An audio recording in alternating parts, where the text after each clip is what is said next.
சாலிரா TV நேயர்கள் அனைவருக்கும் இனிய வணக்கம். இன்னைக்கு நம்முடைய நேருக்கு நேர் நிகழ்ச்சியில நம்ம கூட இணைஞ்சிருக்கக்கூடிய பிரபலங்கள் பாத்தீங்கன்னா, பாட்டாளி மக்கள் கட்சியினுடைய முன்னாள் மாநில துணை பொதுச் செயலாளரும் தற்பொழுதைய மேற்கு மண்டல அமைப்பு செயலாளருமான திரு கரூர் பாஸ்கரன் அவர்களும், அரசியல் விமர்சகரும் மேடை பேச்சாளரும் யூடியூபருமான திரு எடப்பாடி துரைசாமி ஐயா அவர்கள் இரண்டு பேரையும் வரவேற்று நிகழ்ச்சிக்குள்ள போலாம். வணக்கம் சார். வணக்கம். வணக்கம் விஜயகுமார். சாலிரா நேயர்களுக்கும் வணக்கம். சார், இப்ப பாத்தீங்கன்னா பாட்டாளி மக்கள் கட்சியோடைய நிதிநிலை அறிக்கையை சமீபத்துல வெளியிட்டிருந்தாங்க. அந்த நிதிநிலை அறிக்கை வெளியிட்டு பாமக தலைவர் திரு அன்புமணி ராமதாஸ் அவர்கள் உரையாற்றி இருக்கும்போது, முன்னாள் தலைவரும் தற்போதைய கௌரவ தலைவருமான சட்டமன்ற உறுப்பினர் திரு ஜி.கே. மணி அவர்கள் சட்டமன்றத்துக்கு போறதுக்கு கொஞ்சம் லேட் ஆயிடுச்சு அப்படிங்கிற மாதிரி பேசினதாகவும், அப்போ பாமக தலைவர் திரு அன்புமணி ராமதாஸ் அவர்கள் அவர் மீது கோபமா ஏதோ சம்திங் சொன்னதாகவும் சமீபத்துல பேசிட்டு வருது. அது மட்டும் இல்லாம பாட்டாளி மக்கள் கட்சிக்குள்ள ஒரு சில உட்கட்சி பூசல்கள் நிலவுவதாகவும் அவங்க இதை பத்தி பொது வெளியில பேசிட்டு வராங்க. இது எப்படி சார் பாக்குறீங்க? இதை பத்தி உங்களோட கருத்துக்கள் என்ன? பாட்டாளி மக்கள் கட்சியை பொறுத்த வரைக்கும் உட்கட்சி பூசல் அப்படின்ற ஒரு செய்தி எப்பவுமே இருந்ததில்லை. இது ஒரு இராணுவ கட்டுப்பாடான இயக்கம்.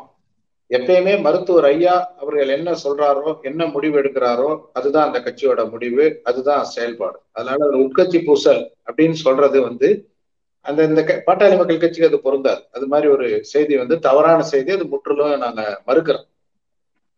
அதே போல அன்னைக்கு பாட்டாளி மக்கள் கட்சியினுடைய தலைவர் மரியாதைக்குரிய அன்புமணி ராமதாஸ் அவர்கள் நிதிநிலை அறிக்கையை வெளியிட்டு விட்டு அது குறித்து பேசிக் கொண்டிருந்தார்கள். இப்பொழுது அருகில் உள்ள பாட்டாளி மக்கள் கட்சியின் கௌரவ தலைவர், பாட்டாளி மக்கள் கட்சியினுடைய சட்டமன்ற கட்சி தலைவராக இருக்கக்கூடிய மரியாதைக்குரிய ஜி.கே. மணி அவர்கள்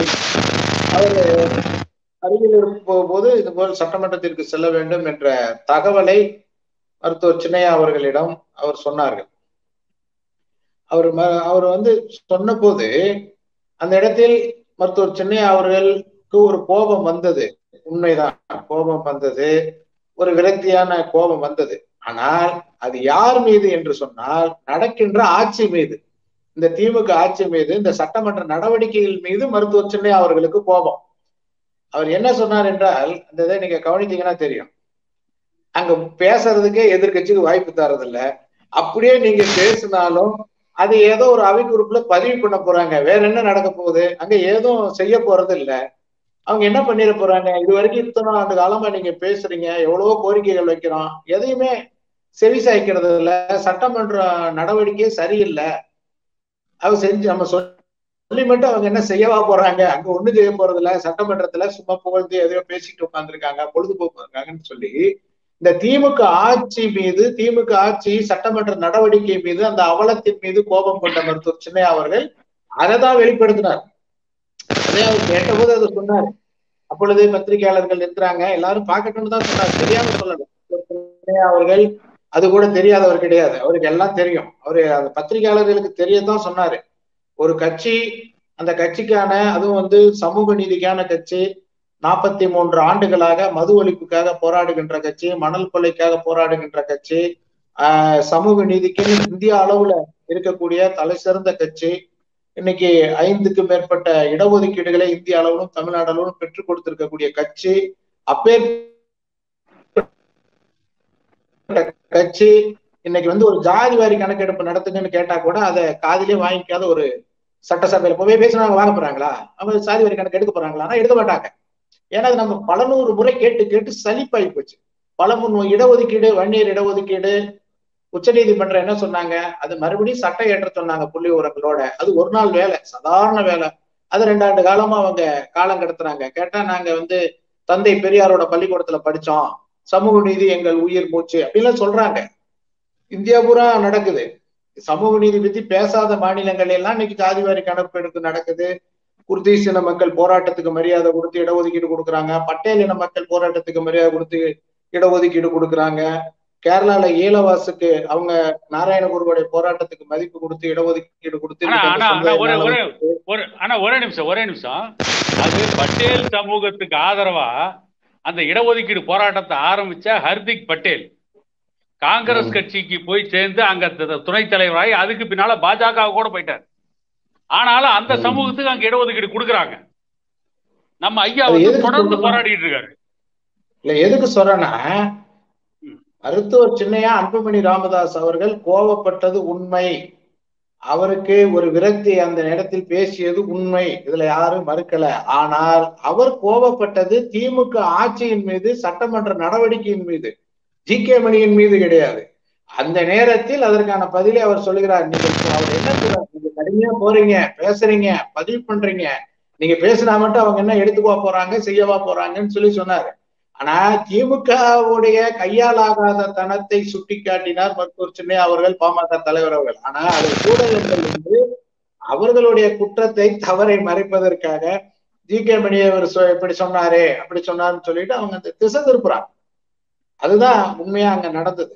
கோபம் உண்மைதான், விரக்தி உண்மைதான். ஆனால் அது திமுக மீது, திமுக அரசாங்கத்தின் மீது. இப்ப சட்டசபையை பத்தி ஒண்ணு சொல்லியிருந்தோம் இந்த நேரத்துல. இப்ப அப்பாவு வந்து நம்ம பேரவை தலைவரா வந்ததுக்கு அப்புறம் நீங்க பாத்தீங்கன்னா பேரவையே காமெடி ஆகி போச்சு. அமைச்சர்கள் எல்லாம் பதில் சொல்றது இல்ல. அதிலே பேரவை தலைவர்கிறவர் வந்து நடுநிலையானவர். அவர் ஒரு கட்சியை சார்ந்த சட்டமன்ற உறுப்பினராக இருந்தாலும் அந்த பேரவை தலைவராக பதவி வகிக்கின்ற போது அவர் வந்து ஆளுங்கட்சி எதிர்கட்சி என்ற பாரபட்சம் இல்லாமல் நடந்து கொள்ள வேண்டும், அல்லது நடந்து கொள்வது போல் நடிக்கவாவது செய்ய வேண்டும். ஆனா அவர் என்ன பண்றாரு, ஒரு சட்டமன்ற உறுப்பினருக்கு எந்திரிச்சு பேசும்போது, பொதுவா நீங்க தெரிஞ்சுக்கணும், அதை பாக்குற மக்கள் பொதுவா புரிஞ்சுக்கணும், ஒரு சட்டமன்ற உறுப்பினர் ஒரு கேள்வியை திடீரென்று கேட்க முடியாது. அவர் கேட்கின்ற கேள்வி ஏற்கனவே எழுதி கொடுக்கப்பட வேண்டும். அந்த கேள்வி அமைச்சரிடம் அது போய் சேர்ந்துரும். அமைச்சருக்கு அதுக்கு பதில் தெரியாது. அமைச்சர் என்ன பண்ணுவார், அவர் பிஏ மூலியமாக அவருடைய செக்ரட்டரியிடம் கேட்டு அதற்கான புள்ளி விவரங்களை வாங்கி வைத்துக் கொள்வார். அமைச்சருக்கு பதில் கிடைத்து விட்டது என்ற தெரிந்த பிறகுதான் அந்த கேள்வியை எழுப்பவே அனுமதிக்கப்படுவார் சட்டமன்ற உறுப்பினர். அவர் புதுசா ஒண்ணும் பேச போறதில்லை, ஏற்கனவே சொன்ன கேள்விதான் பேச போறாரு. அவர் ஏற்கனவே ஒரு துண்டு சீட்டு வச்சிருப்பாரு பதில், அதை எழுந்திரிச்சு படிக்க போறாரு. இதுல ஒன்னும் அப்பாவு வந்து அவரை காப்பாற்ற வேண்டியதெல்லாம் இல்ல. ஆனா இவர் ஏதோ அமைச்சரை விட இவர் அறிவாளி போல சட்டமன்ற உறுப்பினர் பேச ஆரம்பிக்கலையே இவர் பதில் சொல்லுவார். இப்ப இவரே பதிலையும் சொல்லிடுவாரு. ஒரு நடுநிலையா அவர் நடந்துக்கல. அமைச்சரே தேவையில்லை. நம்ம தமிழ்நாடு சட்டமன்றத்தை பொறுத்த வரைக்கும் அமைச்சர்லாம் போக வேண்டியது இல்லை. அவரு சபாநாயகர் உட்கார வச்சிருந்தா அவரே பேசுவார். அந்த மாதிரி ஒரு காமெடி கூத்துகள்லாம் நடக்கிறதுனால, கேலி கூத்துகள் நடப்பதனால, ஆக்கப்பூர்வமான செயல்பாடுகள் நடக்காததுனால அவர்கள் மீது இருக்கக்கூடிய கோபத்தை பாட்டாளி மக்கள் கட்சியின் தலைவர் அன்புமணி அவர்கள் அந்த இடத்தில் வெளிப்படுத்தினார் என்பதுதான் உண்மை. மற்றபடி இது பாட்டாளி மக்கள் கட்சிக்குள்ள எந்த பிரச்சனையும் இல்லை. அப்படி ஒரு செய்தி அதை மறைப்பதற்காக பரப்பப்படுகின்ற செய்தி, அவ்வளவுதான். சார், இப்போ பாத்தீங்கன்னா பாராளுமன்ற தேர்தலுடைய கூட்டணி மற்றும் அந்த தொகுதி இந்த பங்கீடு விஷயங்கள்லாம் வந்து மும்முரமா வந்து அரசியல் கட்சிகள் நடுவில் பேசப்பட்டு வருது. அதை தழுவி பார்த்தீங்கன்னா ஒவ்வொரு சோசியல் மீடியா சேனலாக இருக்கட்டும், மெயின் ஸ்ட்ரீம் சேனலாக இருக்கட்டும், எல்லாருமே வந்து பாமகவுடைய நிலைப்பாடு எப்படி இருக்கும், பாமக வந்து யார் கூட கூட்டணி வைப்பாங்க அப்படிங்கிற மாதிரி தான் அவங்களுடைய கருத்துக்களை வந்து யூகங்களையும் கருத்துக்களையும் பதிவிட்டு வராங்க. அந்த வரிசையில பாத்தீங்கன்னா இப்ப சவுக்கு சங்கர் அப்படிங்கிற ஒரு யூடியூபர் பாத்தீங்கன்னா அதிமுக கூட வந்து பாமக கூட்டணி போகுது, பாமகவுக்கு வந்து பணம் கொடுத்து அதிமுக கூட்டணியை வைக்கிறதுக்கு பதிலா அந்த பணத்தை வந்து அவங்களுடைய வேட்பாளர்களுக்கு கொடுத்தா அந்த வேட்பாளர் வந்து மக்கள் கிட்ட கொண்டு போய் சேர்த்தா அதுல வந்து ஈஸியா ஜெயிச்சுட்டு போயிடலாங்க, எதுக்கு அவங்கள பாமக கூட வச்சுட்டு அவங்களை பணம் கொடுத்து இவங்க வாங்கிட்டு வராங்க அப்படிங்கிற மாதிரி வந்து பேசியிருக்காரு. அதை பத்தி உங்களோட கருத்துக்கள் என்ன? அதாவது சவுக்கு சங்கர் வந்து இப்ப வந்து பாஜகவுடைய பாதம் தாங்கி பாஜகவுக்கு ஆதரவா இப்ப எதை வேணாலும் பேசுவதற்கு சவுக்கு சங்கர் வந்து திமுக அரசால் கைது செய்யப்பட்டு சிறைக்கு போயிட்டு வந்ததுலேருந்து பாரதிய ஜனதா கட்சியுடைய எடுபடியா ஏவலாளா மாறிட்டார். அது ஒரு பக்கம். இரண்டாவது, தமிழ்நாட்டில் எத்தனையோ அரசியல் கட்சிகள் இருக்கு, எந்த கட்சி யாரோட கூட்டணி வைக்க போறாங்கன்றதை பத்தி யாருமே பரபரப்பா பேசுறதே இல்லை. பாட்டாளி மக்கள் கட்சி தான் யாரோட கூட்டணி வைக்க போறாங்கன்றத அத்தனை ஊடகங்களும் பரபரப்பா பேசுறாங்க. ஏன்னா தேர்தலினுடைய முடிவை மாற்றக்கூடிய சக்தி பாட்டாளி மக்கள் கட்சிக்கும் டாக்டர் ஐயாவுக்கு மட்டும்தான் இருக்கு. பாட்டாளி மக்கள் கட்சி கூட்டணியை பொறுத்த வரைக்கும் தான், பாட்டாளி மக்கள் கட்சி வைக்கின்ற கூட்டணியை பொறுத்து தான் தேர்தல் முடிவே தெரியும். அதனாலதான் பாட்டாளி மக்கள் கட்சியினுடைய முடிவு என்னன்னு எதிர்பார்க்கறாங்க. ஒண்ணு, தேர்தலுக்கு தேர்தல் பாட்டாளி மக்கள் கட்சி பொட்டி வாங்கிட்டாங்க. இப்ப சொல்லியிருக்காரு, பாமகவுக்கு பணம் கொடுத்து அவங்க கேட்கிற தொகை கொடுத்து அவங்க கூட கூட்டணி வச்சுக்கிறதை விட அதிமுக வேட்பாளர்களுக்கே வந்து பணம் கொடுத்து கூட்டணி வச்சுக்கலாம் அப்படின்னு சவுக்கு சங்கர் தான் சொல்லியிருக்காரு. இதுக்கு எந்த ஆதாரமும் இல்லை. அதிமுகவோ பாமகவோ எவ்வளவு பணம் வாங்குறாங்க, எவ்வளவு கொடுக்குறாங்கன்னு ஏதாவது சொல்லியிருக்காங்களா? இல்ல பாமக பணம் வாங்கிட்டாங்கன்னு சொல்றாங்களே தவிர பணம் யார் கொடுத்தாங்க அப்படின்னு யாராவது எந்த ஊடகத்திலாவதும் யாராவது சொல்லியிருக்காங்களா? இப்போ உதாரணத்துக்கு ஒரு தாசில்தார் லஞ்சம் வாங்குறாரு, லஞ்ச ஒழிப்புத்துறை கைது செய்யுது. அந்த லஞ்சம் கொடுத்தது யாருங்கிறது சொல்றாங்களா இல்லையா? என்ன விஜயகுமார்? கண்டிப்பா சார்.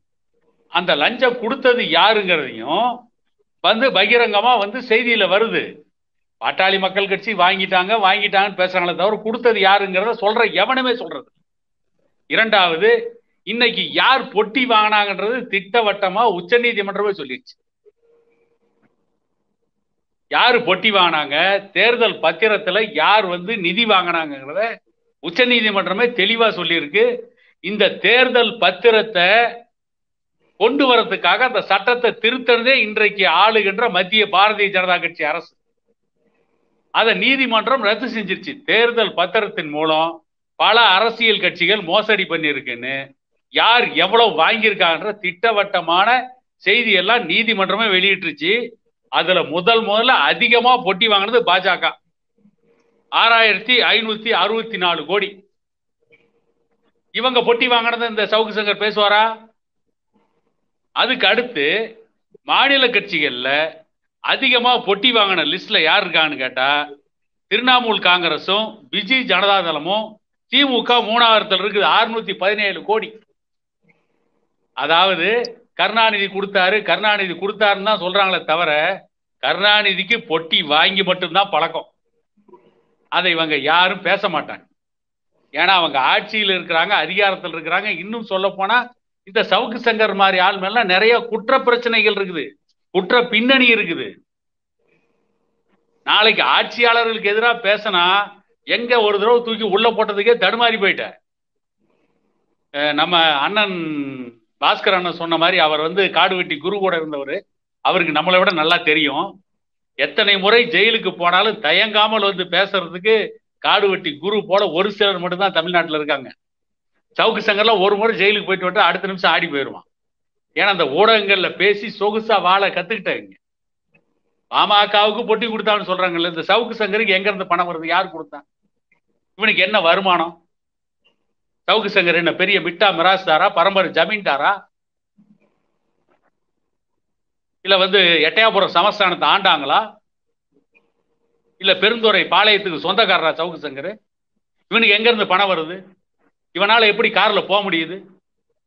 அதை பத்திலாம் ஏன் இந்த ஊடகங்கள் பேசுறது இல்ல? பாட்டாளி மக்கள் கட்சியை பொறுத்தவரை என்றைக்குமே குறைந்தபட்ச செயல் திட்டத்தின் அடிப்படையில் கூட்டணியே. 2019 நாடாளுமன்ற தேர்தலில் காவிரி பாதுகாக்கப்பட்ட வேளாண் மண்டலம், வன்னியர்களுக்கான இடஒதுக்கீடு, ஜாதிவாரி கணக்கெடுப்பு, அத்திக்கடவு அவிநாசி கூட்டு குடிநீர் திட்டம். இத்தனைக்கு அத்திக்கடவு அவிநாசி கூட்டு குடிநீர் திட்டம் அமல்படுத்த சொல்லி கேட்கிறோம் இல்லையா? அங்க பாட்டாளி மக்கள் கட்சி மிகப்பெரிய அளவுல வலிமையான கட்சி கிடையாது. பாட்டாளி மக்கள் கட்சிக்கு அங்க வந்து செல்வாக்கு இருக்குது. ஆனா வந்து மிகப்பெரிய அளவுல தருமபுரியை போலவோ சேலத்தை போலவோ மற்ற மாவட்டங்கள் இருப்பதை போலவோ அந்த பகுதியில் வலிமையான கட்சி கிடையாது. ஆனாலும் அந்த பகுதி பாட்டாளி மக்கள் கட்சி ஒரு குறைந்தபட்ச செயல் திட்டத்தில் வச்சுதான் கூட்டணி அமைக்கிறோம். ஆனா இதை எந்த ஊடகமும் பேச மாட்டான். ஏன்னா மக்களை பத்தி இந்த சவுக்கு சங்கர் மாதிரி ஆளுங்களுக்கு கவலையே இல்லை. மக்களை பத்தி கவலைப்பட்டு யார் மக்களுக்காக இயக்கம் நடத்துறாங்களோ அவங்களுடைய பெயருக்கு களங்கம் கற்பித்து அதன் மூலம் இவங்க சம்பாதிக்கணும், இவங்க அதன் மூலம் வசதியாக வாழணும். அதற்காக தான் மக்கள் பக்கம் நின்று தொடர்ந்து போராடுகின்ற பாட்டாளி மக்கள் கட்சியின் மீது இவ்வளவு அவதூறுகளை இவர்கள் கிளப்பி கொண்டிருக்கிறார்கள். சார், இப்போ இந்த நாடாளுமன்ற தேர்தல் வந்து இப்போ தேதி குறிப்பிடாம இருக்காங்க. அந்த தேர்தலுக்கான பணிகள் எல்லாம் மும்முரமா நடந்திருக்கு. ஒவ்வொரு கட்சிகளும் வந்து தங்களுடைய அணிகள்ல வந்து கூட்டணி கட்சிகள்ல சேர்க்கறதுக்கு மும்முரமான பணிகளை மேற்கொண்டு வராங்க. இப்ப பாத்தீங்கன்னா கடந்த நாடாளுமன்ற தேர்தல்ல வந்து தேமுதிகன்ற கட்சி பாத்தீங்கன்னா ஒரே சமயத்துல வந்து அதிமுக பாஜக அந்த தேசிய ஜனநாயக முற்போக்கு கூட்டணி கூடயும் திமுக கூட்டணி கூடயும் பேசிட்டு இருந்தாங்க அப்படின்னு சொல்லிட்டு துரைமுருகன் வந்து ஒரு சில விஷயங்களை வந்து ஓப்பனா பேசியிருந்தாரு. இப்போ அதே மாதிரி பாத்தீங்கன்னா பாமகவும் வந்து ஒரே நேரத்துல வந்து அதிமுக அண்ட் பாஜக இந்த ரெண்டு கட்சிகளோடையும் வந்து கூட்டணி பேச்சுவார்த்தை நடத்திட்டு இருக்காங்க, பேரம் பேசிட்டு இருக்காங்க அப்படிங்கிற மாதிரி எல்லாம் ஒரு சில விஷயங்கள் வந்து தொடர்ந்து வந்துட்டு இருக்கு. அதை பத்தி உங்களுடைய கருத்துக்கள் என்னன்னு? தேமுதிக எப்படி பேசுனாங்க, திமுக எப்படி பேசுனாங்கன்னு நமக்கு தெரியாது. அதை பத்தி நம்ம கருத்து சொல்ல வேண்டியது இல்லை. ஆனா பாட்டாளி மக்கள் கட்சி யாரு கூட இப்ப பேசிக்கிட்டு இருக்குது?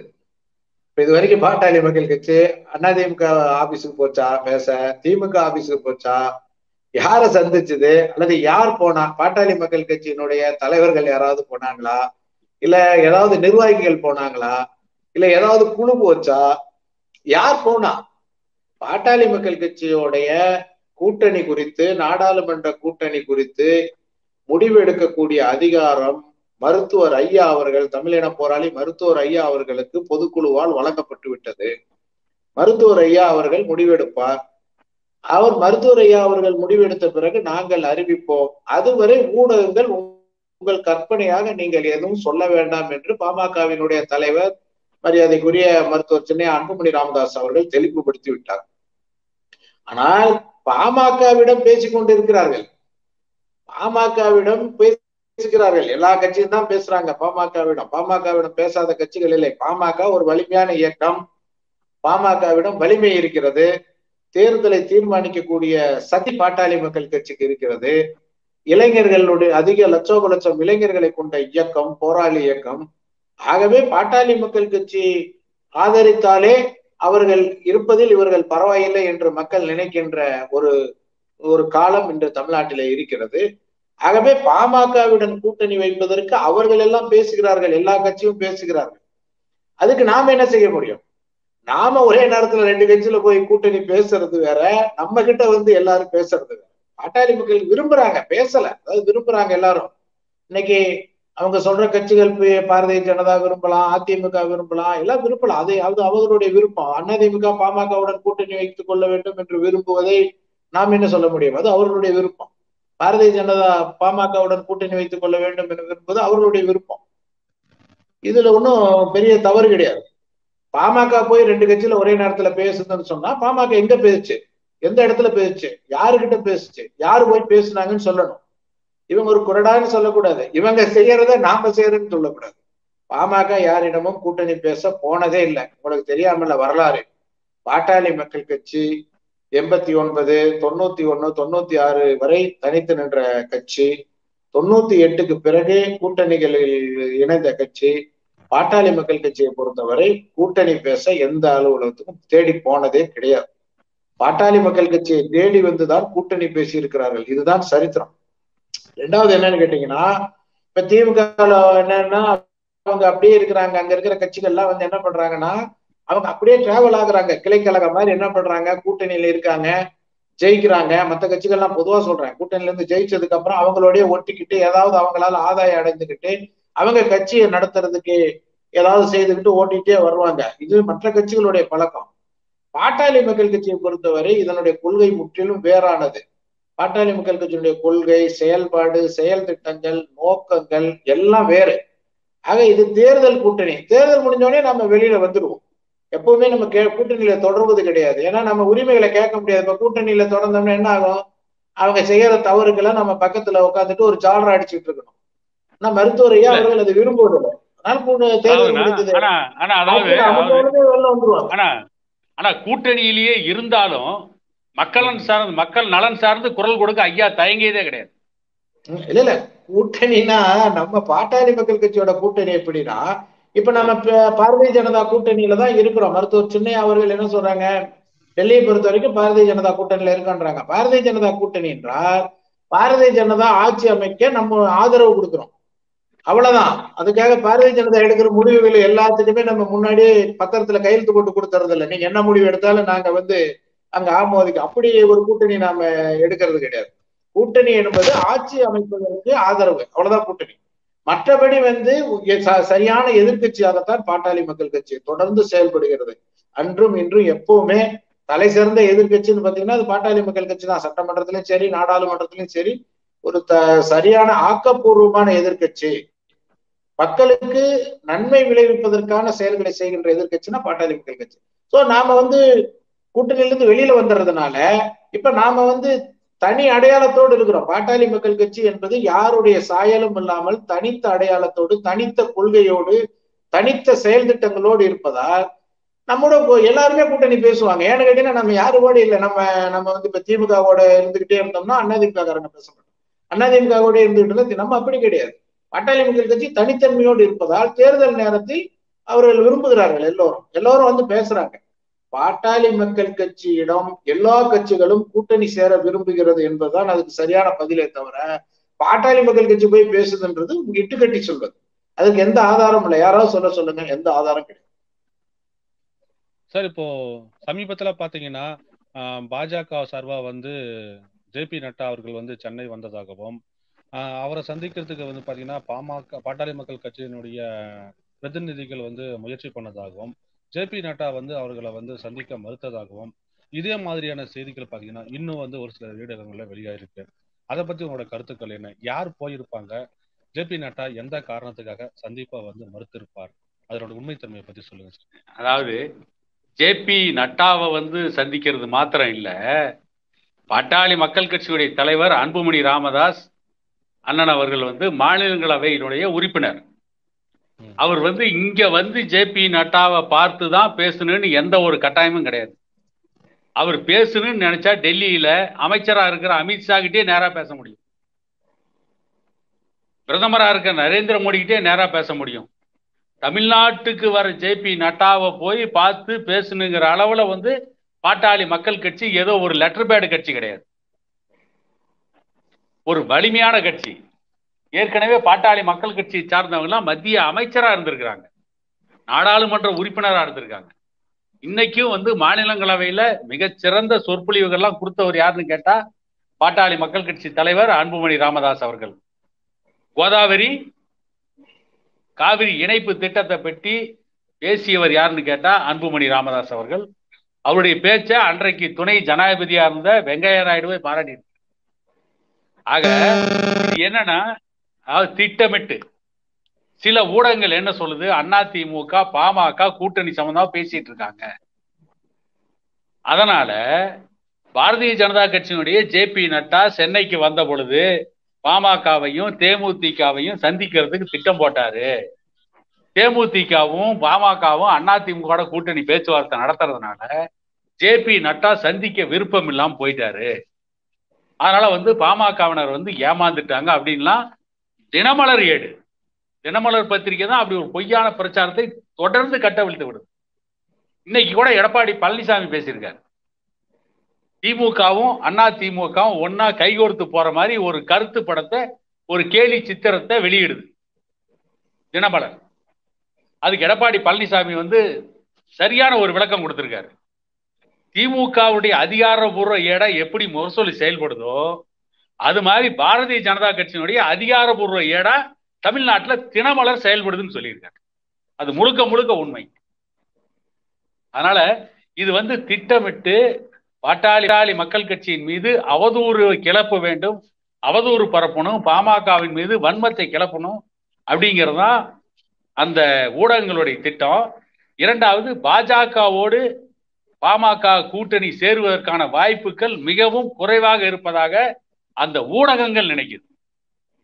அதனால அந்த பாரதிய ஜனதா கட்சி ஆதரவு ஊடகங்கள், பாரதிய ஜனதா கட்சியால் பெரிய அளவு ஆதாயம் பெற்ற ஊடகங்கள், தினமலர், காலைக்கதிர் போன்ற ஊடகங்கள், இன்னும் பகிரங்கமாக சொல்லணும்னா ஊடகத்துறையை பெருமளவு கபலீகரம் செய்து வைத்திருக்கின்ற பிராமணர்கள் நடத்துகின்ற ஊடகங்களும், முன்னேறிய சமூகத்தை சார்ந்தவர்கள் நடத்துகின்ற ஊடகங்களும், என்றைக்கும் சமூக நீதிக்கு எதிராக இருக்கின்ற அந்த ஊடகங்கள், சமூக நீதிக்கு ஆதரவாக தொடர்ந்து பேசுகின்ற பாட்டாளி மக்கள் கட்சியை பற்றி தொடர்ந்து அவதூறாகவே சொல்லிக் கொண்டிருக்கிறார்கள், அவதூறையே பரப்பி கொண்டிருக்கிறார்கள். அதனுடைய வெளிப்பாடுதான் தினமலர் போன்ற இந்த ஏடுகள். அதாவது பொய்யை உண்மை போல் பேசுவதும், உண்மையை பொய்யாக்குவதும், இந்த ஊடகங்களுக்கு கைவந்த கலை என்பதை விட கைவந்த மிகப்பெரிய மோசடி. அதைத்தான் இந்த தினமலர் போன்ற ஊடகங்கள் செய்து கொண்டிருக்கிறது. அவைகள் தான் இப்படி ஒரு பொய்யான செய்தியை வெளியிட்டு கொண்டு பாட்டாளி மக்கள் கட்சியின் மீது தொடர்ந்து அவதூறுகளை பரப்பிக் கொண்டிருக்கிறார்கள். இப்பொழுதுதான் உங்களை போன்ற இளைஞர்கள்லாம் ஊடகத்திலே செயல்பட ஆரம்பித்திருக்கிறீர்கள். நீங்கள் எல்லாம் இனி வருங்காலத்தில் இப்படிப்பட்ட அவதூறு செய்திகளை உடைத்து நொறுக்குவீர்கள் என்று நாங்கள் உறுதியாக நம்புகிறோம். நன்றி சார். சார் இப்ப பாத்தீங்கன்னா அதே எலெக்ஷன் அஜெண்டா கொஸ்டின் தான். பாமக பேரம் பேசிட்டு இருக்கு பாஜக அண்ட் அதிமுக கட்சி கூட அப்படின்னு சொல்றாங்க. பேரனா எத்தனை கோடிகள் பேரம் பேசுவாங்க? எந்த மாதிரி பேரங்கள் நடக்கும்? தொகுதி சம்பந்தமாவா இல்ல தொகுதி நிதி சம்பந்தமாகவா, தேர்தல் நிதி சம்பந்தமாகவா? எதை பத்தி? இல்ல அதுக்கு நான் சொல்றதை விட அண்ணன் தான் கரெக்டா விளக்கம் கொடுப்பாரு. நீங்க சொல்லுங்க. அதாவது பேரம் அப்படிங்கிற வார்த்தைக்கு ஆங்கிலத்துல பார்கெனிங். அது இப்ப நீங்களே கேட்கும்போது பேரம் பேசுறாங்கன்னு எத்தனை சீட்டு பேரம் பேசுறாங்கன்னு கேட்காம எவ்வளவு பணம் பேரம் பேசுறாங்கன்னு அந்த வார்த்தை தொடர்ந்து பணத்துக்காக பயன்படுத்தி பேரம் அப்படின்னா பணம். ஏன்னு கேட்டீங்கன்னா இப்ப தமிழ்நாட்டுல காங்கிரஸும் திமுகவும் பேரம் பேசுகிறது, அதிமுகவும் பாமகவும் பேரம் பேசுகிறது அப்படின்னு சொல்லியிருந்தா அது ஒரு வழக்கமான ஒரு வார்த்தையா தான் அது பார்க்கப்பட்டிருக்கும். ஆனா காங்கிரஸ் 10 தொகுதிகள் கேட்கிறது, திமுக 5 தொகுதி தருவதாக சொல்லி இருக்கிறது. அங்க அப்படி பேச்சு. இங்க பேசும்போது பாமக தனது பேரத்தை தொடங்கி விட்டது, இன்னும் பேரம் முடியவில்லை அப்படின்னு சொல்லியிருக்கு.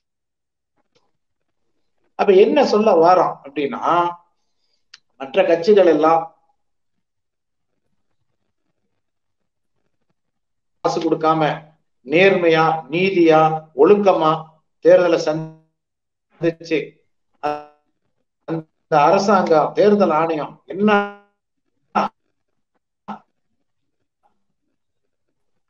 செய்யாம அவங்க தேர்தலை சந்திக்கிற பேரிக்கையிலையும் எங்களோட கொள்கைகள்லாம் பாமக மட்டும்தான் பணத்தை கொண்டு போய் வச்சுக்கிட்டு ஒருத்தரையா கூப்பிட்டு எங்களுக்கு கொள்கை இல்ல கோட்பாடு இல்ல நாங்க காசு தரோம் அப்படின்னு ஓட்டு கேட்கிற மாதிரி ஒரு பிம்பத்தை கட்டமைக்கணும். இதுல என்ன கொடுமைனா, பணம் பட்டுவாடா என்பது கூடாது தேர்தலில் அப்படின்னு சொல்ற ஒரே கட்சி பாட்டாளி மக்கள் கட்சி தான். இப்ப பாத்தீங்கன்னா இந்திய அரசியல் வரலாற்றுல 1952 தேர்தல் துவங்குச்சு. 52க்கு பிறகு இது வரைக்கும் நாடாளுமன்றம் சட்டமன்ற தேர்தல்கள் நடந்துகிட்டே இருக்குது. தேர்தல் ஆணையம் எவ்வளவோ செயல்பட்டு இருக்குது. ஆனா இந்த 72 வருஷத்துல ஒரு முறைதான் ஒரு முறை தேர்தலை பணப்பட்டுவாடா நடந்துச்சு அப்படின்னு சொல்லி நிறுத்தினாங்க. அது தமிழ்நாட்டுல கரூர் மாவட்டத்துல இருக்கிற அரவக்குறிச்சி சட்டமன்ற தொகுதியில. அந்த தேர்தல் ஆணையம் என்ன சொல்லியிருக்காங்கன்னு பாத்தீங்கன்னா, அந்த 28 பக்கம். அப்ப ஒரு நிமிஷம். அப்ப 2016 தேர்தல்ல பாட்டாளி மக்கள் கட்சி சார்பா போட்டியிட்ட வேட்பாளர் நீங்க அரவக்குறிச்சி தொகுதியில. ஆமா. அப்ப அவங்க அந்த இதுல சொல்லியிருக்கான் என்ன தேர்தல் ஆணையம் என்ன சொல்லியிருக்காங்கன்னா, 3-4 இடத்துல தெளிவா சொல்லியிருப்பாங்க. பாட்டாளி மக்கள் கட்சியினுடைய வேட்பாளர் பாஸ்கரன் அவர்கள் திமுக மற்றும் அதிமுக வாக்குக்கு 2000 மற்றும் 3000 வீதம் தலா 5000 ரூபாய் கொடுத்ததாக கொடுத்த புகார் நிரூபிக்கப்பட்டதால் இந்த தேர்தல் ரத்து செய்யப்படுகிறதுன்னு சொல்லியிருக்காங்க.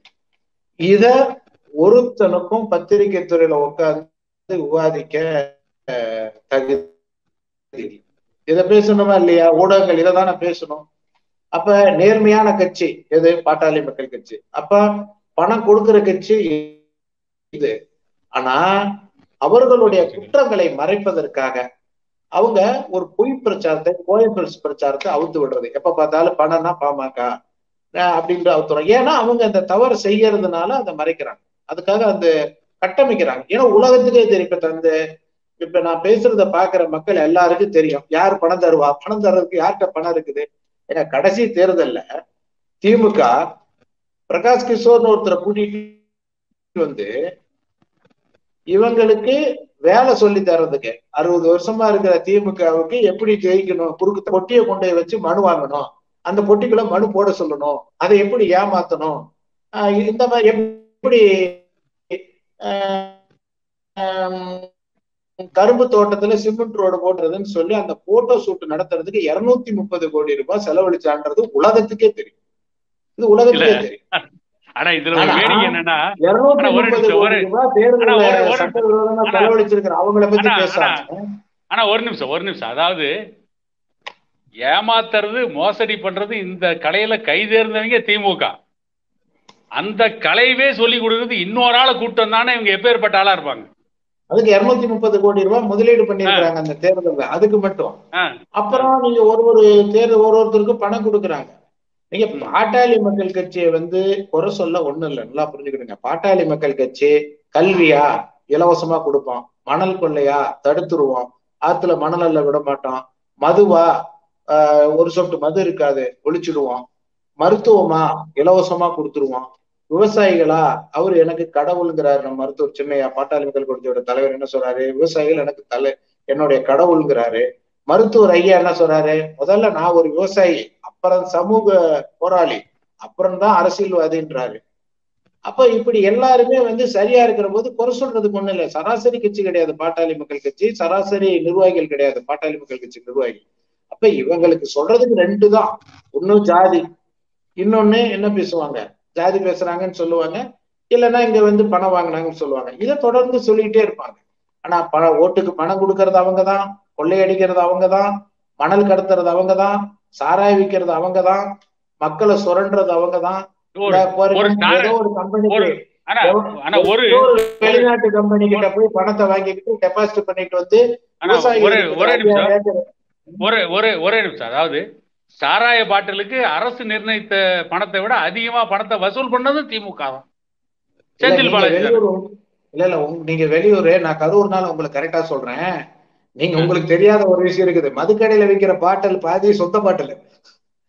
பணத்துல எப்படி கொள்ள கொண்டு போற மாதிரி அந்த பாட்டில் இருக்குல்ல, அதுல பாதி பாட்டில் நம்ம சொந்த பாட்டில், சொந்த தயாரிப்பு பாதி இருக்கும் உள்ள. அதுதாங்க ஊழல்ல தலை சிறந்த ஊழலே. நீங்க இதெல்லாம் கண்டுபிடிக்க கூடாதுன்னு அவங்களே வெளிப்படையா ஒரு தப்பு பண்ணுவாங்க, 10 ரூபா வாங்குவாங்க. நீங்க என்ன பண்ணுவீங்க, அதை பேசிட்டு இதை கண்டுக்க மாட்டீங்க. நீங்க அந்த காலத்திலேயே விஞ்ஞான ஊழல் பண்ணவங்க இந்த காலத்துல சாட்டிலைட் காலத்துல என்ன ஊழல் பண்ணுவாங்க. நீங்க சவுக்கு சங்கர் வந்து தன்னை ஹீரோன்னு நினைச்சுக்கிறாரு, அவர் ஹீரோ கிடையாது. ஒரிஜினலா மணல் கொள்ளையை பத்தி இன்னைக்கு ஈடி ரைடு போனதை பத்தி அவர் பேட்டி கொடுக்குறாரு. ஆனா மணல் அள்ளிட்டு போயிருவாங்க, அதை வந்து கண்டுபிடிக்க முடியாது. ஏன்னா அடுத்து தண்ணி வந்தோடனே ஆறுல மணல் மறுபடியும் மட்டமாயிடும், யாராலையும் வந்து அதை மணலை வந்து எவ்வளவு அள்ளினாங்கன்னு கண்டுபிடிக்க முடியாது. அதனாலதான் நீதிமன்றமே அதுல திணறும். அதை எப்படி கண்டுபிடிக்கணும்னு சொல்லி முன்னாள் கவர்னருக்கு மனு கொடுத்து சாட்டிலைட் மூலியமா, செயற்கைக்கோள் மூலியமா எல்லா பதிவுகள் இருக்கும். கடந்த ஆண்டு 2 வருஷத்துக்கு முன்னாடி 3 வருஷத்துக்கு முன்னாடி அந்த காவிரி நதிக்குள்ள எவ்வளவு லாரிகள் ஓடுச்சு அப்படிங்கிறதெல்லாம் பார்க்கலான்னு சொல்லி அந்த முறையில நீங்க இந்த ஆய்வு பண்ணி எடுக்கணும்னு சொல்லி கவர்னருக்கு மனு கொடுத்து அதை நடவடிக்கைக்கு கொண்டு வந்தது நான் தான், பாட்டாளி மக்கள் கட்சியோட நிர்வாகி தான். வளர்ப்பு நான் தான் பண்ணேன். ஆனா மணல் மாஃபியாவுக்கு ஒரு விஷயத்த சொல்லிட்டு சவுத் சங்கர் தனக்கு இந்த பாட்டை எம்ஜிஆர் பாட்டுன்னு சொல்லுவாங்கல்ல, சிவாஜி பாட்டு, ஜெமினி பாட்டுப்பாங்கல்ல, பாட்டு எழுதுனது கண்ணதாசன, பாடுனது டிஎம்எஸ் தெரியாம சொல்லுவாங்க பாருங்க. அது மாதிரி இவங்கெல்லாம் வந்து திரையில முகத்தை காட்டுறாங்க. சேட்டலைட் உதவியுடன் நிரூபிக்கப்பட்டதுன்றாங்க. அப்படி ஒரு ஐடியாலஜி கொடுத்தது, புகார் கொடுத்தது நான் தான் வந்து கவர்னரை சந்திச்சு அந்த புகாரை கொடுத்தேன். இது மாதிரி இந்த மணல் கொள்ளையை நிரூபிக்க முடியுமே. அது நாம கொடுத்தாலும் அவங்களுக்கு எப்ப தேவையோ அப்பதான் அவங்க செய்வாங்க, அது வேற விஷயம். இப்ப நீங்க நம்ம புகார் கொடுத்தாலும் அவங்களுக்கு தேவைப்படுறப்பதான் அதை நடவடிக்கை எடுக்கிறாங்க. ஆக இந்த மாதிரி வந்து பாட்டாளி மக்கள் கட்சி எல்லா வகையிலும் சரியாக இருக்கிறது. அதனால வந்து அவர்கள் மட்டப்படுத்துவதற்கு மக்கள் மத்தியில் பாட்டாளி மக்கள் கட்சியை ஒரு குறைந்த மதிப்பீடு செய்வதற்காக இவர்கள் கடைபிடிக்கின்ற தரந்தாழ்ந்த நாளாந்தரமான யுத்திகள் தான் இந்த பேரம் என்ற வார்த்தைகள் பேசுவது, ஜாதி பேசுகிறார்கள் என்று பேசுவது. இந்த நேரத்துல ஒரு உதாரணத்துக்கு சொல்லணும், ஒரு முறை சட்டமன்றத்துல பிற்படுத்தப்பட்டோர் நல மானிய கோரிக்கை நடக்குது, நல்லா தெரிஞ்சுங்க. அது அந்த மானிய கோரிக்கைன்றது பிற்படுத்தப்பட்ட ஜாதிகளுக்கான உரிமைகளை பேசுறது. பிற்படுத்தப்பட்டோர் நல மானிய கோரிக்கையில நம்ம சட்டமன்ற கட்சி தலைவர் ஜி.கே. மணி பேசிக்கிட்டு இருக்கும் போது பீட்டர் அல்போன்ஸ் எதிர்த்து சொல்றாரு, என்னங்க மணி, சட்டசபையில போய் ஜாதிகள்லாம் பேசலாமா அப்படின்னு. அந்த மானிய கோரிக்கையே பிற்படுத்தப்பட்ட நல மானிய கோரிக்கை. அதுல வேணுக்கே சொல்றாரு, என்ன இங்க வந்து ஜாதி பேசுறீங்கன்னு. ஆனா பாக்குறவங்க என்ன நினைப்பாங்கன்னா, அந்த செய்தியை பாக்குறவங்க, பாரு இவர் போய் சட்டசபையில ஜாதி பேசியிருக்காரு, பெட்ரோல் கோர்ஸ் கண்டிக்கிறாருன்னு நினைப்பாங்க. மக்களுக்கு வந்து விவரம் தெரியாது. மக்களுடைய அறியாமையை தானே சொல்லி இத்தனை காலமா ஏமாத்திட்டு இருக்கிறாங்க. இன்னும் அதை தான் சொல்லி ஏமாத்திட்டு இருக்கிறாங்க. அதனாலதானே நம்ம தமிழ்நாடு இன்னும் முன்னேற்றம் இல்லாம இருக்குது. தமிழ்நாட்டுடைய முன்னேற்றங்கிறது இந்த திராவிட கட்சிகளால நடந்ததல்ல. அது தமிழர்களுக்குள்ள உழைச்சு அளவு முன்னேறலாம். தன்னுடைய தனிப்பட்ட உழைப்புல முன்னேறிக்கிறான். இந்த உழைப்புக்கு அரசாங்கம் பொறுப்பேற்க முடியாது. அரசாங்கம் என்ன பண்ணிருக்குது, இந்த அரசாங்கம்னா இன்ஃப்ராஸ்ட்ரக்சர் அடிப்படை கட்டமைப்பு வசதிகளை உருவாக்கி இருந்தா அரசாங்கம் உருவாக்குச்சுன்னு. இன்னைக்கு இருக்கக்கூடிய அனைத்து தனியார் பள்ளிகளையும் அரசாங்கம் நடத்திக்கிட்டு இருந்ததுன்னா அரசாங்கம் உருவாக்குச்சுன்னு சொல்லலாம். இன்னைக்கு மருத்துவமனைகள் எல்லாம் அரசாங்கம் நடத்திக்கிட்டு இருந்ததுன்னா அரசாங்கம் நம்ம நல்ல அரசாங்கம்னு சொல்லலாம். மருத்துவமனைகள் தனியார் இப்ப நமக்கு உடம்பு சரியில்லை என்ன பண்றோம், ஒரு நடுத்தர வர்க்கம் இன்னைக்கு ஒரு 20,000 சம்பாதி வாங்கிறவங்க கூட உடம்பு சரியில்லை தனியார் மருத்துவமனைக்கு போறோம். அப்ப தரம் இல்லை, மருத்துவமனை தரம் இல்லை. அப்புறம் படிக்கணும்னு எங்க போறோம், உடனே என்ன பண்றோம், தனியார் ஸ்கூல்ல போய் படிக்கிறோம். ஏன், முதலமைச்சரும் அமைச்சரும் உடம்பு சரியில்லை எங்க போறாங்க, காவேரி மருத்துவமனைக்கு தானே போறாரு முதலமைச்சரு. செந்தில் பாலாஜி எங்க போனாரு வைத்தியம் பார்க்க, ஒரு அமைச்சர். அப்ப அவங்களுக்கே தெரியுது நம்ம அரசாங்கம் நடத்துற ஹாஸ்பிட்டல் வந்து மோசமானது, தரமில்லாத ஹாஸ்பிட்டலு, நாம நடத்துற பள்ளிக்கூடம் தரமில்லாத பள்ளிக்கூடம், அவங்களுக்கே தெரியுது. அதனால அவங்களே போறது இல்லை. புரியுதுங்களா? அப்ப நான் ஒரு பஸ் கம்பெனி வச்சுட்டு என் பஸ்ல ஏறாம வேற பஸ்ல ஏறி போனோம்னா என்ன அர்த்தம்? அப்ப நான் எனக்கே தெரியுது. நம்ம இந்த கோவம் தான் அன்புமணிக்கு, நீங்க முதல் கேட்ட பதில் இதுதான். இந்த கோவம் தான் அன்புமணிக்கு இருக்குது. அந்த கோபத்தினுடைய வெளிப்பாடுதான் மருத்துவர் சின்ன அன்புமணி அவர்கள் என்ன சொன்னார்னா, ஏங்க சட்டமன்றத்துல போய் நீங்க பேசி அவன் என்ன பண்ண போறான், ஒண்ணும் பண்ண போறது இல்லை அப்படின்னு சொன்னார். இதுதான் இந்த விவாதத்துக்கு காரணமா அமைஞ்சிருக்குதுன்றத சொல்லி முடிக்கிறேன். மிக்க நன்றி சார். சார், இப்போ நிகழ்ச்சியோட இறுதியா ஒரு கேள்வி. பாட்டாளி மக்கள் கட்சி வந்து இப்போ வரப்போற பாராளுமன்ற தேர்தல்ல எந்த கோரிக்கைகளை முன் வச்சு வேட்பாளரை முன்னிறுத்துவாங்க? பாட்டாளி மக்கள் கட்சியோடைய வெற்றி வாய்ப்பு எந்த அளவுக்கு பிரகாசமா இருக்கு அப்படின்னு நினைக்கிறீங்க? நடக்க இருக்கிறது நாடாளுமன்ற தேர்தல். பாட்டாளி மக்கள் கட்சி பிரதமர் வேட்பாளரா முன்னிறுத்துற மாதிரியும் தேர்தல் வரலாம், பிரதமர் வேட்பாளரை முன்னிறுத்த முடியாமலும் தேர்தல் வரலாம், கூட்டணிகள் அமையலாம். அது வந்து இப்ப நம்ம வந்து யாரை முன்னிறுத்துவாங்க அப்படின்றத இப்ப நம்ம சொல்ல முடியாது. ஆனா பாட்டாளி மக்கள் கட்சி கொள்கைகள் எப்பொழுதும் ஒண்ணுதான். அதுல அவங்க சமரசம் பண்ணிக்கிறது கிடையாது. எப்பவுமே பாட்டாளி மக்கள் கட்சி கொள்கையை சமரசம் பண்ணிக்கிறது, அது எந்த இடத்துலயும் பண்ணது கிடையாது. இன்னைக்கு ஐயா வந்து ஒரு வலிமையான தலைவரா, ஒரு இரும்பு மனிதரா, இந்திய அளவுல இருக்கக்கூடிய சமூக நீதியினுடைய தந்தையா, அகில இந்திய பிற்படுத்தப்பட்ட சமுதாயத்துக்கும் ஓபிசி சமுதாயத்துக்கும் ஒரு தலைவர்னா அது ஐயா தான் சொல்றாங்க. இப்ப நீங்க பாத்தீங்கன்னா ஏற்கனவே பிற்படுத்தப்பட்ட சமுதாயத்துக்கான கூட்டம் டெல்லியில நடந்தது, தல்கோத்ரா ஸ்டேடியத்துல. அப்ப வந்து பாத்தீங்கன்னா இந்தியா பூராம் இருக்கிற முரண்பட்ட தலைவர்கள், முன்னுக்கு எதிரும் புதிருமான தலைவர்கள், அதெல்லாம் அவங்க மாநிலத்துல சந்திச்சுக்கவே மாட்டாங்க. இப்ப உங்களுக்கு புரியுற மாதிரி சொல்லணும்னா கலைஞரும் ஜெயலலிதாவும் சந்திச்சுக்கிட்டே இருப்பாங்க. அந்த மாதிரியான தலைவர்கள்லாம் வந்து சந்திக்கக்கூடிய ஒரு கூட்டத்தை தல்கோத்ரா ஸ்டேடியத்துல ஐயா ஏற்பாடு பண்ணாங்க. இந்தியாவில் இருக்கக்கூடிய அத்தனை மொழிகளிலும் அந்த அழைப்புதல் அடிக்கப்பட்டு பண்ணாங்க. அந்த கூட்டத்துல பேசின அவ்வளவு பேரும் சொன்னது, இந்திய அளவில் பிற்படுத்தப்பட்ட சமுதாயத்திற்கு அந்த கூட்டமைப்புக்கு தலைமை தாங்குகின்ற தகுதி மருத்துவர் ஐயா அவர்களுக்கு தான் இருக்குது. அப்போ இந்தியாவே உற்று நோக்குது. ஆனா தமிழ்நாட்டுல என்ன செய்யறாங்கன்னா, இது வந்து ஒரு கம்பெனி அரசியல் மாதிரி இங்க பண்ணிக்கிட்டு, உனக்கு நான் இதை செய்யறேன், உனக்கு இதை செய்யறேன்னு இப்ப எல்லாம் வந்து பாத்தீங்கன்னா ஒரு நிறுவனத்தினுடைய ஏஜென்ட்டுகள் மாதிரி எல்லாரும் இந்த கட்சியில இருந்தா நமக்கு பணம் கிடைக்கும், லாபம் கிடைக்கும்னு சொல்லி அவங்களுக்கே தெரியாம அதுல ஓடிக்கிட்டு இருக்கிறாங்க. சில இதுல போய் மாட்டிக்கிட்டு இருக்காங்க. ஆனா படித்தவர்கள், விவரமானவர்கள் அல்லது பல மாநிலங்களுக்கு போயிட்டு வர்றவங்களுக்கு தெரியும் பாட்டாளி மக்கள் கட்சியோட கொள்கை தான் சரியானது அப்படின்னு சொல்லி அது எல்லாத்துக்கும் தெரியும். அது வந்து யாரும் இப்ப நமக்கு எல்லாத்துலயும் நமக்கு வந்து தெளிவு இருக்குது. இப்ப மீனவர்கள் பிரச்சனையா, நமக்கு அதுக்கு ஒரு தெளிவு இருக்குது. பாட்டாளி மக்கள் கட்சியில நீங்க மீனவர்கள் பிரச்சனை பத்தி என்ன சொல்றீங்க அப்படின்னு கேட்டீங்கன்னா அதுக்கு நமக்கு ஒரு தெளிவான கருத்து இருக்குது, இப்படித்தான்றது. கட்சித்தீவு பிரச்சனையா, நமக்கு ஒரு தெளிவு இருக்குது. கட்சித்தீவுல உரிமைகளை நம்ம விட்டு கொடுக்க கூடாது அப்படின்றது ஒரு தெளிவு இருக்குது. மதுவா விற்க கூடாது, கல்வியா இலவசமா இருக்கணும், மருத்துவமா இலவசமா இருக்கணும். அதே மாதிரி கல்வி பூரா மாநில பட்டியல்ல இருக்கணும், மத்திய பட்டியல்ல இருக்கக்கூடாது, மாநில பட்டியல்ல இருக்கணும். தாய்மொழிக்கு முக்கியத்துவம் தரணும். அது தாய்மொழினா தமிழ்நாட்டுக்கு தமிழ், கேரளா மலையாளம், அது மாதிரி அகில இந்திய அளவுல இருக்கணும். அதே மாதிரி இடஒதுக்கீடுங்கிறது 100% ஆகணும். அது பிராமணரா இருந்தாலும் சரி, குறவரா இருந்தாலும் சரி, எல்லோருக்கும் அவரவர் எல்லா மதம். நீங்க எந்த விஷயம் எடுத்தாலும் பாட்டாளி மக்கள் கட்சி 30 வருஷத்துக்கு முன்னாடி அதே கொள்கை தான், 10 வருஷத்துக்கு முன்னாடி அதே கொள்கை தான், இப்பயும் அதே கொள்கை தான். எல்லாம் தெளிவான கொள்கையில தான் இருக்கும். சோ நாடாளுமன்ற தேர்தல்ல எந்த ஆட்சி அமைஞ்சாலும் நம்ம கொள்கையை நம்ம மாத்திக்க போறது கிடையாது. நாடாளுமன்றத்துல நம்ம கொள்கையை தான் நாம இது பண்ணுவோம். ஆனா எந்த கூட்டணி என்னங்கிறது முடிவாகல. இது மற்றவங்க எல்லாம் கற்பனையா சொல்றது. முடிவான பிறகு தேர்தல் வியூகங்கள் எதை முன்னிறுத்து தேர்தல் பண்ணுவதுங்கிறதெல்லாம் ஐயா அவர்களும் சின்னையா அவர்களும் அது வெளியே இப்படியே தெரிவிப்பாங்க. பாட்டாளி முகத்தில் என்ன ரகசியம் இருக்குது? நாம தான் எப்பவுமே நம்மளுடைய தேர்தல் செயல் திட்டங்கள்னு அதை நம்ம குருசாமி சொன்ன மாதிரி கூட்டணி சேரும் போது குறைந்தபட்ச செயல் திட்டம் அப்படின்னு ஒண்ணு உருவாக்கணுங்கிறது மருத்துவரையா தான் உருவாக்குனாரு. அதுக்கு முன்னாடி யாரு உருவாக்குனாங்க?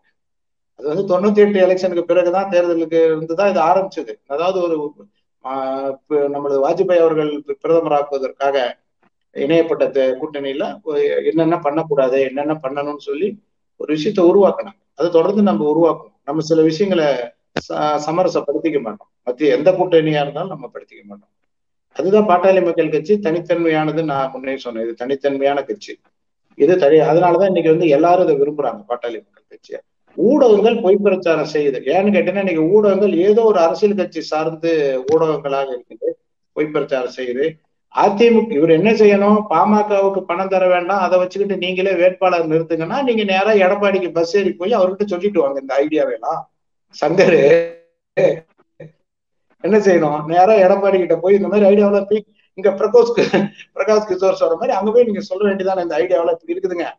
என்னமோ எடப்பாடி பழனிசாமிக்கு விவரம் இல்லாத மாதிரியும் இவர் ஏதோ பயங்கர விவரமான ஒரு மாதிரியும் போய் சொல்லிட்டு வர வேண்டியதான். அது அதுக்குள்ள நம்ம போக வேண்டியதில்லை. நம்ம பேசுற அளவுக்கு அவர் ஒரு பெரிய அரசியல் விமர்சகர் கிடையாது. அவரு சமீப காலத்துல அரசியல் கட்சிகள் சிலரை கையில எடுக்கிறாங்க, அவங்க கருத்தை இன்னொருத்தர் மூலியமா சொல்ல வைக்கிறாங்க. அந்த கருவிகள், அந்த மாதிரியான கருவிகள் உங்களுக்கு தெரியும்.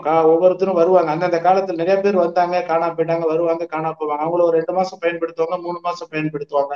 அது மாதிரி இப்போ இவரை சங்கரை இப்ப பயன்படுத்திக்கிட்டு இருக்கிறாங்க. அப்புறம் கொஞ்ச நாள் கழிச்சு சங்கரை விட்டுட்டு வேற ஒருத்தர் போடுவாங்க. இதெல்லாம் இவங்கெல்லாம் வாடகை ஆட்கள் மாதிரி வந்துகிட்டே இருப்பாங்க, போய்கிட்டே இருப்பாங்க. பட் இவங்கெல்லாம் ஒரு முக்கியமானவங்களாம் நம்ம அதை பத்தி எடுத்துக்க வேண்டியது. கேட்டதுனால இந்த கருத்தை சொல்றேன். அது எனக்கு தெரிஞ்சு அவருக்கு அவ்வளவு ஒரு முக்கியத்துவம் தர வேண்டியது. அதை முன்னே சொன்னேனே, பிரச்சனைகளை நேரா சந்திக்கிற களத்துல நிக்கிற நாங்களே அமைதியா இருக்கிறோம். இப்படி நடந்துச்சுன்னு கதை சொல்ற அவர் என்னத்தை எப்படி வைக்கிறோம்? சார் துரைசாமி சார், உங்களுடைய இறுதி கருத்தை பதிவு பண்ணுங்க. அது நீங்க கேட்டதுனால சொல்றேன் விஜயகுமார். நிச்சயமா குறைந்தபட்ச அண்ணனும் சொன்னாரு. இன்னொரு விஷயத்தை நான் தெளிவா சொல்லணும். ஏன்னா மணல் மாஃபியாக்களை பத்தி அண்ணனுக்கு தான் நிறைய தெரியும். ஏன்னா அதுக்கு எதிரான மிகப்பெரிய போராட்டங்கள்லாம் நடத்தினது அவர் தான். ஏன்னா கரூர்ல தான் மணல் மாஃபியாக்கள் நிறைய இருக்காங்க. அதுக்கு எதிராக மிகப்பெரிய போராட்டங்கள்லாம் அவர் நடத்தினார்னா பாட்டாளி மக்கள் கட்சி நடத்திருக்கு. அந்த போராட்டத்துக்கு அவர் தலைமை தாங்கி இருக்காரு. அப்படி இருக்கும் பொழுது இப்ப கூட்டணி எப்படி அமைப்பாங்கன்னு கேட்டா, இன்னைக்கு கூட அண்ணன் அன்புமணி ராமதாஸ் அமைச்சர் ஏவா வேலுவுக்கு பதில் சொல்லியிருக்காரு. 99% விவசாயிகள் மேல்மா சிப்காட்டுக்கு விளைநிலத்தை கொடுக்குறாங்கிறாங்க அப்படின்னு ஒரு போர்வையில வடிகட்டிய பொய்ய கோயாபல்ஸ் பிரச்சாரத்தை ஏவா வேலு சொல்றாரு. அதுக்கு அன்புமணி ராமதாஸ் அவர்கள் பதில் சொல்லியிருக்காரு. இது சம்பந்தமா மக்கள்கிட்ட வாக்கெடுப்பு நடத்த நீங்க தயாரா? அந்த விவசாயிகள்கிட்ட வாக்கெடுப்பு நடத்த தயாரா? அந்த விவசாயிகள் என்ன சொல்றாங்களோ அதை ஏத்துக்கலாம்னு அவர் இன்னைக்கு சேலஞ்ச் பண்றாரு. அதுக்கு பதில் திமுக அரசாங்கத்துக்கு இல்லை, ஏவா வேலுகிட்ட இல்லை. நிச்சயமா அண்ணன் சொன்ன மாதிரி இது நடக்கிறது நாடாளுமன்ற தேர்தலுங்கிறதுனால நெய்வேலி நிலக்கரி நிறுவனம் இனிமேல் விவசாயிகளுடைய விளைநிலத்தை எடுக்க கூடாதுங்கிறது கண்டிப்பா குறைந்தபட்ச செயல் திட்டத்துல இருக்கும். அகில இந்திய அளவுல ஜாதிவாரி கணக்கெடுப்பு நடத்தணும் அப்படிங்கறத குறைந்தபட்ச செயல் திட்டத்துல கண்டிப்பா வைப்பாங்க, வைக்காம இருக்க மாட்டாங்க. மக்கள் நலன் சார்ந்து குறைந்தபட்ச செயல் திட்டத்தின் அடிப்படையில் தான் பாட்டாளி மக்கள் கட்சி கூட்டணி அமைக்கும். யாருடன் கூட்டணி வச்சாலும் அப்படிப்பட்ட ஒரு கூட்டணியைத்தான் பாட்டாளி மக்கள் கட்சி அமைக்கும். தூற்றுவார் தூற்றட்டும், போற்றுவார் போற்றட்டும். பாட்டாளி மக்கள் கட்சியின் மீது அவதூறு செய்திகளை பரப்பி கொண்டிருக்கின்ற எவனும், சவுக்கு சங்கர், ரவீந்திரன், துரைசாமி, இப்படி எந்த ஒரு ஊடகவியலாளரும் இதுவரை மக்களுக்காக வீதியில் நின்று போராடியதே இல்லை. மக்களுடைய விதியை திருத்த வேண்டும் என்று நினைத்த டாக்டர் ஐயாவும் பாட்டாளி மக்கள் கட்சியும் அண்ணன் அன்புமணி ராமதாஸ் அவர்களும் தான் மக்களுடைய மோசமான விதியை திருத்த வேண்டும் என்று வீதியிலே நின்று போராடுகின்ற இயக்கம். ஆகவே இவர்களுடைய அவதூறுகள் எல்லாம் கால சக்கரத்தில் சிக்கி நொறுங்கி தூள் தூளாக்கி விடும் என கூறி இந்த நம்முடைய இந்த பேட்டியை நிறைவு செய்கிறேன். விஜயகுமார், மிக்க நன்றி சார். உங்களுடைய பொன்னான நேரத்தை ஒதுக்கி தற்பொழுது ஊடகங்களில் பேசப்பட்டு வரும் பொய் பிரச்சாரத்திற்கு எதிராக உண்மையான கருத்துக்களை நமது யூடியூப் சேனலின் வாயிலாக இணைந்து மக்களுக்கு எடுத்து கூறியதற்கு மிக்க நன்றி. வணக்கம் விஜயகுமார்.